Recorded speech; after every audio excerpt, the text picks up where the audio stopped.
ఈ సచిదానంద సద్గురు సాయినాథ్ మహారాజ్ की జై. నమస్కారం. ఒక భక్తులు అడుగుతున్నారు, నమస్కారం, బాబాకి అన్నం ఉడుకుతూ ఉన్న గంగాళంలో చేయి పెట్టినప్పుడు బాధ కలగనిది, ఒక కమ్మరి వాని బిడ్డను కొలిమి నుండి రక్షించడానికి దినిలో చేయి పెట్టినప్పుడు ఎందుకు కాదు? బాబా సహజంగా ఆయన స్థితి ఎలా ఉండేదంటే, పెద్ద పెద్ద గుండిగల్లో వంట చేసేటప్పుడు మనమైతే ఏదో గరిటెలు పెట్టే తిప్పుతాం. ఆయన ఏకంగా ఆయన చేయి ఇట్లా అంతా షర్ట్ అంతా పైకి లాక్కొని చేయి పెట్టి తిప్పేవారట. అంటే అట్లా కాలే వాటిలో కూడా అప్పుడు ఎప్పుడు కూడా బాబా చేయి కాలేదట. అటువంటిది ఒక కమ్మరివాని బిడ్డని కొలిమి నుండి రక్షించడానికి దినిలో చేయి పెట్టినప్పుడు బాబా చేయి ఎందుకు కాలింది? అంటే మన చేతిలో చూస్తాం కదా, బాబా ఒకరోజు కూర్చొని మాట్లాడుతూ సడన్ గా దినిలో చేయి పెట్టి చేయి కాలుతుంది అనమాట. మరి అంత ఉడికే వాటిలో కాలంది మందంగా వెలిగే దినిలో ఎలా కాలింది బాబా చెయ్యి అంటే? దానికి మహర్షి గారు చెప్తున్నారు, చేయి కాలకపోవడం సాయిబాబా యొక్క సహజ స్థితి. బాబా యొక్క సహజ స్థితి ఎలా ఉంటుందంటే, బాబాకు చేయి కావటం అనేది ఉండదు. వీటన్నిటికీ అతీతం ఆయన. ఒకే చోట నుంచి నిప్పు నీరు దిగలిగిన వాడు, పంచభూతాలకి ఆధారమైన వాడు, పంచభూతాలు తనలోనే ఉన్నవాడు. ఆయన ఏ నిప్పు నీరు ఏం చేస్తుంది? ఆయన సహజ స్థితి ఎటువంటిది అంటే, ఆయనకి కారటం అనేది ఇలాంటివి ఉండవు. రేగులు తీసి బయటికి తీసి చెట్టు మీద ఆరబెట్టగలిగిన వాడు, లేకపోతే దేహాన్ని ఖండఖండాలుగా చేసి ఖండయోగం చేయగలిగిన వారికి ఈ నిప్పు కాలుతుందా? అది సహజ స్థితి. మరి అలా అయినా కానీ ఎందుకు కాలిందంటే మాస్టర్ చెప్తున్నారు, చేయి కాలకపోవడం బాబా యొక్క సహజ స్థితి. కొలిమిలో పడిన బిడ్డ అనుభవించి తీరవలసిన ప్రారంధాన్ని అతని బదులు బాబా అనుభవిస్తేనే అతనికి తొలుగుతుంది. అతనికి అనుభవించవలసిన ప్రారంధం ఉంది. ఆ బిడ్డ ఆ కొలిమిలో పడి కాలవలసి ఉంది. కానీ బాబా ఏం చేస్తున్నారు? ఆ బిడ్డ అనుభవించవలసినటువంటి కర్మ ఫలాన్ని బాబా స్వీకరించి, అంటే ఆ ప్రారంధాన్ని బాబా స్వీకరించి ఆయన అనుభవిస్తూ ఉన్నారు. అందుకు చేయగాలి. అంటే సహజ స్థితి ఏమో కాలకపోవటం, కానీ ఆ బిడ్డ యొక్క దాన్ని ఈయన అనుభవిస్తే కానీ ఆ బిడ్డకు తీరదనమాట. అందుకని కొలువులో పడిన బిడ్డ అనుభవించి తీరవలసిన ప్రారంధం ఏదైతే ఉందో అతని బదులు బాబా అనుభవిస్తేనే అతనికి తొలుగుతుంది. కనుక వారే తమ చేయి కాలనిచ్చారు. బాబా తమ చేయి కాలనిచ్చారు. ఎందుకని? అలా అయితే కానీ ఆ బిడ్డ యొక్క ప్రారంధం తొలగదు. చూడు గమ్మత్తు, బిడ్డ బాబాకి భక్తుడా? బిడ్డకి ఏం తెలుసు? గత జన్మల్లో అయ్యాడేమో మనకి తెలియదు. కానీ తల్లిదండ్రులు చేసుకునే భక్తి సంతతిని కూడా కాపాడుతుంది అని చెప్పడంలో బాబా యొక్క ప్రత్యేక దృష్టి మళ్ళీ ఎలా ఉందో చూడండి. గురువుని స్మరిస్తూ ఉంటే మనం చేస్తూ ఉన్నా కానీ మనల్ని, మన కుటుంబంలో వాళ్ళ పట్ల కూడా బాబా కరుణ, ప్రేమ ఎలా ఉంటుందో ఆయన రక్షణ. ఇక్కడ తల్లి మర్చిపోయింది, ఎంత సహజ స్థితి. తల్లి మర్చిపోవడం అనేది ఉండదు బిడ్డది. కానీ ఒడిలో ఉన్న బిడ్డని మర్చిపోయి చేస్తూ ఉన్నా బాబా మాత్రం అంతమందిలో కూర్చొని మాట్లాడుతూ కూడా ఎక్కడో తన భక్తురాలు తన బిడ్డని ఒడిలో పెట్టుకొని మర్చిపోయిందని, లేకపోతే ఆ బిడ్డ పొరుగులో పడబోతూ ఉందని ఇక్కడి నుంచి బిడ్డని రక్షిస్తూ, చూడండి అసలు ఎంత గమ్మత్తో, ఇక్కడి నుంచి బిడ్డను రక్షిస్తూ ఆయన చేయి కాలనిచ్చారు. ఎందుకంటే ఆ బిడ్డ అనుభవించవలసిన ప్రారంధాన్ని ఈయన స్వీకరించి, అంటే తన భక్తుల యొక్క బిడ్డల అనుభవించలేని కర్మఫలాన్ని కూడా చిన్నవాడి కదా ఈయన స్వీకరించడానికి సిద్ధంగా ఉండి అనుభవిస్తూ ఉన్నారు. అంటే గురువు ఎలాంటి స్థాయికి వెళ్తారు అంటే, మనకి అందుకే ఏం చెప్పారు, గురువు యొక్క ప్రేమను తెలుసుకోవడం మనకి అసలు సాధ్యమే కాదు.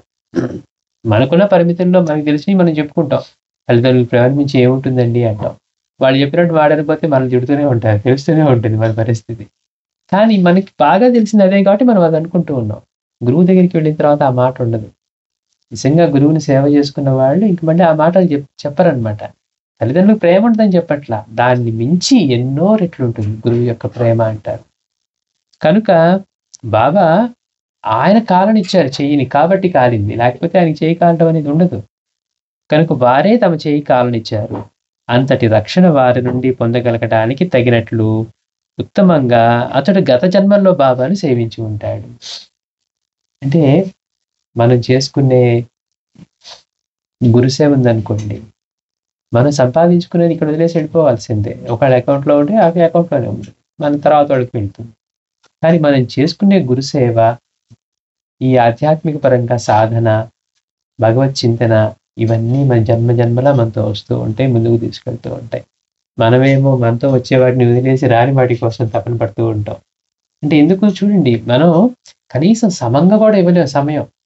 రోజులో ఒకసారి 24 గంటల్లో 12 గంటలు దానికి, 12 గంటలు దీనికని ఇస్తామా? ఉండదు. గంట పారాయణ చేయాలంటే అమ్మో! గంట ఎక్కడి నుంచి దొరికిద్దండి, అసలు దొరకట్లేదండి అంటాం. ఇవాళ 2 పేజీలు చదివారండి అంటాం. ఎందుకని మిగిలిన దానికి మన లైఫ్‌లో మిగిలిన వాటన్నిటికి ప్రాధాన్యత ఉంది. ఏదైతే మనం జన్మ జన్మలా వచ్చి మనకి ఉత్తమ శ్రేయస్సు కలిగిస్తుందో, గురువు దగ్గరికి తీసుకువెళ్తుందో, ఆ రక్షణ కలిగిస్తుందో, దాని దగ్గరికొచ్చేసరికి మనం ఏమంటున్నాం? పొద్దున్నుంచి ట్రై చేస్తున్నానండి, సమయం లేదంటాం. అంటే మనం అది నిజంగా అదే మనకి ముఖ్యం అనే విషయం. అంటే మన నిజంగా మిగిలినవన్నీ చేస్తూ ఉన్నా, ఆ చేస్తున్న వాటిలో కూడా ఆయన్నే స్మరిస్తూ, కొద్ది సమయం దొరికినా కానీ, నాకు శ్రేయస్సునిచ్చే పారాయణో, చింతనో, ధ్యానమో ఏదో ఒకటి చేసుకోవాలి అనేటువంటి దాని నుంచి మనం అది ఏర్పరచుకోలేదనుకోండి, సమయం వృధా అయిపోతుంది. అంటే ఇక్కడ మాస్టర్ గారు అంటున్నారు, ఆ బిడ్డని అలా రక్షించడానికి గత జన్మల నుంచి ఎంతగా సేవించి ఉంటాడో బాబాని. ఈ జన్మలో ఇంకా బాబా దగ్గరికి రాలేదు, బాబా అని అంటం కూడా తెలీదు వాడికి. అయినా గాని బాబా రక్షణ లభిస్తుంది. ఎందుకని? అన్ని జన్మల నుంచి బాబా రక్షిస్తూనే ఉన్నారు కనుక. మాస్టర్ గారు అంటున్నారు, అంతటి రక్షణ వారి నుండి పొందగలగటానికి తగినట్లుగా ఉత్తమంగా అతడు గత జన్మల్లో బాబాని సేవించి ఉంటాడు. అలా సేవించిన వారి ప్రారబ్ధాన్ని కూడా తాము తొలగించగలమని మనకు తెలియటానికి కూడా బాబా అలా జరిగించారు. కాకుంటే ఎక్కడో నాగ్పూర్‌లోని తాజుద్దీన్ బాబా గారి కుటీరాన్ని అంటుకుంటున్న నిప్పును సంకల్ప మాత్రంతో ఆపగలిగిన బాబాకు మరొక గ్రామంలో కొలిమిని ఆర్పడం పెద్ద పని కాదు. మనం ఆలోచిస్తాం గదా! అవునండి, అసలు వాడికి అది కాలకుండా కొలిమి ఆపేస్తే సరిపోతుంది గదా, నిప్పుని ఆపేస్తే అని. కానీ వాడికి ప్రారంధం అయితే ఉంది. కొలిమిలో కాకపోతే ఇంకో చోటైనా సరే వాడి దాన్ని అనుభవించి తీరాల్సింది. అందుకని మామూలుగా మనం ఏదన్నా కష్టాన్నో, దేన్నన్నా మనం ఈ పుణ్యం సంపాదించుకొని ట్రాన్స్‌ఫర్ చేసుకునే పద్ధతి చేసుకున్నారనుకోండి. అంటే ఏంటి, ఎవరన్నా అనుగ్రహం వల్ల మనం వరాలు పొంది ఏదైనా చేస్తే ఏమవుతుంది? ట్రాన్స్‌ఫర్ చేయబడుతుంది. ఇప్పుడు అనుభవించవలసిన దాన్ని మరో 10 ఏళ్ల తర్వాతో లేదా ఇంకో జన్మకో ఎక్కడికో మారుస్తారు. కానీ అనుభవించబడుతుంది. ఆ క్షణంలో మనకి తొలగినట్టుగా ఉంటుంది. కానీ అది ఎప్పుడు తొలుగుతుంది నిజంగా? అనుభవించేస్తే గాని తొలగదు. మరి అతను అనుభవించకుండా బాబా ఏం చేస్తున్నారు? ఆ నిప్పులు కాలకుండా ఆపినంత మాత్రం ప్రారబ్ధం తొలగదు. అప్పుడు రక్షింపబడతాడు. కానీ అనుభవించాలి.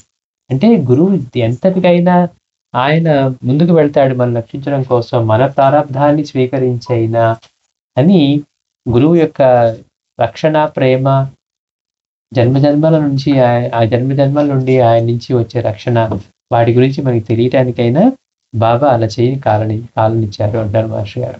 అంటే సహజ స్థితి ఆయనకి కాలటం అనేది ఉండదు. కానీ నిజంగా మన దృష్టి ఆయన మీద పెడితే, ఆయన దృష్టి పెడతాను అంటే ఏంటంటే ఇది. బాబా దృష్టి పెట్టడం అంటే ఇది. మన దృష్టి పెట్టడం అంటే ఆయన గురించి చింతన చేయడం. అందుకని మాస్టర్ గారు అంటున్నారు, బాబా యొక్క సామర్థ్యాలు మనకు తెలిసినవే. ఒకరోజు బాబా పొద్దున్నే సమయం అయినా గానీ 2కి వెళ్ళలేదట. ఎందుకు అంటే ఈ పక్కన గోడను తడుతూ నాగ్పూర్‌లో తాజుద్దీన్ బాబా కుటీరం అంటుకుంటే ఆర్పుతూ ఉన్నాను అన్నారు. అంటే ఇక్కడ కూర్చొని మరి తాజుద్దీన్ బాబా అంతటి మహనీయుడు ఆయనకి తెలీదా ఏంటి? ఇన్ని రూపాల్లో ఉన్నది ఆయనే కదా! అందుకని బాబా అంటున్నారు, నా తాజుద్దీన్ కుటీరం అంటుకుంటే ఆర్పుతూ ఉన్నాను అని. ఇక్కడ కూర్చొని అక్కడి కుటీరంలోని మంటల్ని ఆపగలిగిన వాడు. ఆయన సంకల్ప మాత్రంతో అక్కడ చిన్న కొలిమిలో నిప్పుని ఆపలేదు. అంటే కొలిమిలో నిప్పుని ఆపినంత మాత్రాన మన ప్రారబ్ధం తొలగదు. ప్రారబ్ధాన్ని మన నుంచి స్వీకరించడానికి కూడా ఆయన సిద్ధంగా ఉన్నారు. అంతేకాకుండా మాస్టర్ గారు చెప్తున్నారు, ఈ జన్మలో అటువంటి రక్షణ పొందటానికి అతని గత జన్మల్లోనే ఉత్తమమైన సేవ చేసుకొని అటువంటి రక్షణ పొందుతూ ఉన్నాడు. అంటే మనం ఈ జన్మలో చేసుకునేది చేసుకుంటూ మనం వెళ్తూ ఉంటే అది మన తర్వాత జన్మలకు కూడా మనతోటే వస్తూ ఉంటుంది. మనతో వచ్చే వాటిని ఇట్లాంటి వాటిని మన సంస్కారంగా ఏర్పరచుకున్నాం అనుకోండి, ఆ చిన్నప్పటి నుంచే భక్తి అనేది ఎందుకంటున్నాం అంటే గతంలో జన్మల్లో వాళ్ళు అటువంటి సాధన చేసి దాన్ని మళ్ళీ కొనసాగిస్తున్నారు. ఇందులో తల్లిదండ్రులు గొప్పతనం ఏముండదు. మనం ఏమంటాం, వాళ్ళు మేమంతా డిసిప్లిన్ అండి, వాడు చిన్నప్పటి నుంచి నేర్పించామంటారు. మరి అందరికీ నేర్పాలి కదా. ఒకడే ఇప్పుడు నలుగురు ఉన్నారనుకోండి, ఒకడే వీళ్ళ మాట వింటున్నారంటే మిగిలిన ముగ్గురికి వాళ్ళు నేర్పలేకపోయారంటే అర్థం ఏంటి? వాళ్ళకి ఆ సంస్కారం ఉంది కనుక దాన్ని వాళ్ళు పట్టుకుంటున్నారు. కానీ మిగిలిన ముగ్గురు ఎట్లా ఉంటారు? మాకు ఏం పట్టండి, వాడికి ఏదో పట్టిందా అంటారు.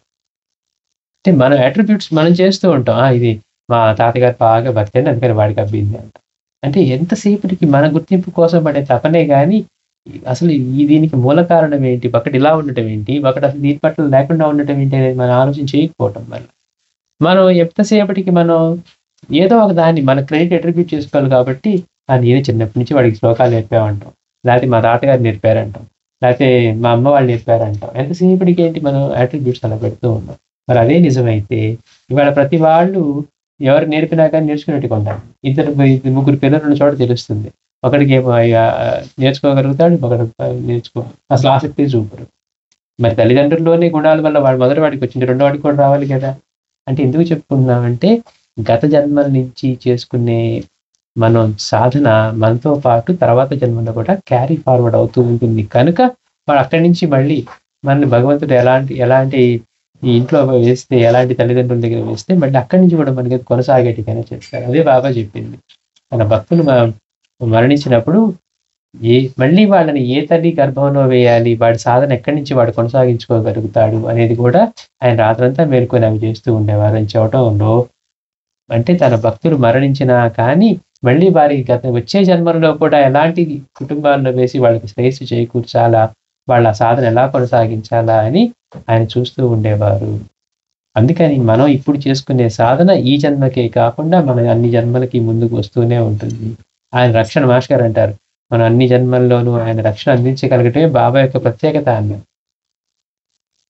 కనుక ఈ ఊరికే సంకల్పం మాత్రాన నిప్పుని ఆర్పగలిగిన వాడు ఎందుకు ఆర్పలేదు అంటే, ఆ ప్రారంధం తొలగదు కనుక, ప్రారంధాన్ని అనుభవించి తీరాలి కనుక బాబా స్వీకరించారు.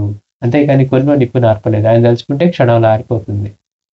ఆగు అంటే పడపోయేది పైనుంచి ఆగుతున్నప్పుడు బయటికి వెళ్ళి వర్షం పడుతూ ఉన్నా కానీ భగవంతుడు ఆ వర్షం ఆపంటే ఆగిపోయే వర్షమైనా, లేదు అక్కడెక్కడో మంటలు అంటుకుంటూ ఉంటే దాని గురించి భక్తుడు చెప్తూ ఉన్నా పక్కనవి కాలుతాయి కానీ ఇవి కాలవలే అని చెప్పినా కానీ, అంటే ఆయన ఎంత కంట్రోల్ ఉంది బాబాకి. అయినా కానీ ప్రారంధాన్ని స్వీకరించడం కోసం ఆయన ఎంతకైనా ముందుకు వెళ్తారు అనేది మనకి తెలియజేస్తున్నాడు. అంటే గురువు యొక్క ప్రేమ ఎలా ఉంటుంది అనేది. తల్లి దగ్గర ప్రేమతో పాలు త్రాగే బదులు రొమ్ము కొరికి నెత్తురు చూసే నేటి మానవులకు తనను శ్రద్ధగా సేవిస్తే మనం అనుభవించి తీరవలసిన బాధలను తాననుభవించైనా మనకు విడుదలివ్వటానికి తాము సంసిద్ధులు అని బాబా చెప్పడానికే బాబా అలా చేశారు. ఇవాళ ఎలా ఉన్నారు మానవులు అనే దానికి చెప్తూ, తల్లి దగ్గర ప్రేమతో పాలు త్రాగే బదులు రొమ్ము కొరికి నెత్తురు చూసే నేటి మానవులకు తనను శ్రద్ధగా సేవిస్తే మనం తీరవలసిన బాధలను తాను అనుభవించైనా మనకు విడుదల ఇవ్వటానికి తాము సంసిద్ధులు అని తెలపడానికి బాబా అలా చేశారు అంటున్నారు మాస్టర్. అంటే గురువు ఎంతటి దానికైనా ఆయన సంసిద్ధులుగా ఉన్నారు. మన దృష్టి నిలబడమే మనకి ఇంకా కుదరట్లేదు. ఆయన మాత్రం ఎప్పుడెప్పుడు అని మన కోసం ఎదురు చూస్తూ ఉంటారట. శ్రీ సచ్చిదానంద సద్గురు సాయినాథ్ మహారాజ్ కీ జై.